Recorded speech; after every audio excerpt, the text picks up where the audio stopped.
Asia cup में श्रीलंका और India के दरमियान काफी जबरदस्त मैच हुआ। अगर आप ये मैच पूरा देखना चाहते हैं तो इस वीडियो को आखिर तक देखिए। आप लोगों को सब के सब हाइलाइट्स इस वीडियो में दिखने को मिल जाएंगे।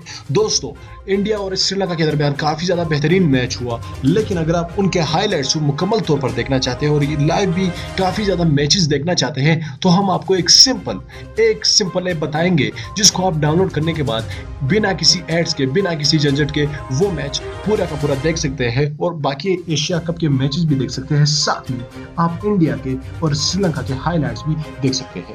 दोस्तों, उस ऐप का नाम है Daraz.pk। वो एंड्रॉइड में भी दस्तयाब है, पीसी में भी दस्तयाब है और iOS में भी दस्तयाब है। किसी भी प्ले स्टोर या iOS स्टोर पर जाकर दराज लिख करके आप वो ऐप डाउनलोड कर सकते हैं और बिना किसी झंझट और मुश्किलात के आप वो मैच बराह रास्त देख सकते हैं और उनकी तफसीलात और उनकी जो हाइलाइट्स है वो भी देख सकते हैं। दोस्तों, इस वीडियो को लाइक कीजिएगा, हमारे चैनल को सब्सक्राइब कीजिएगा। मजीद वीडियोस देखने के लिए क्रिकेट से रिलेटेड हमारे चैनल पर दोबारा आएगा। मिलना चाहूंगा आपसे अगली वीडियो में, तब तक के लिए मुझे इजाजत दीजिए। अल्लाह हाफ़िज़।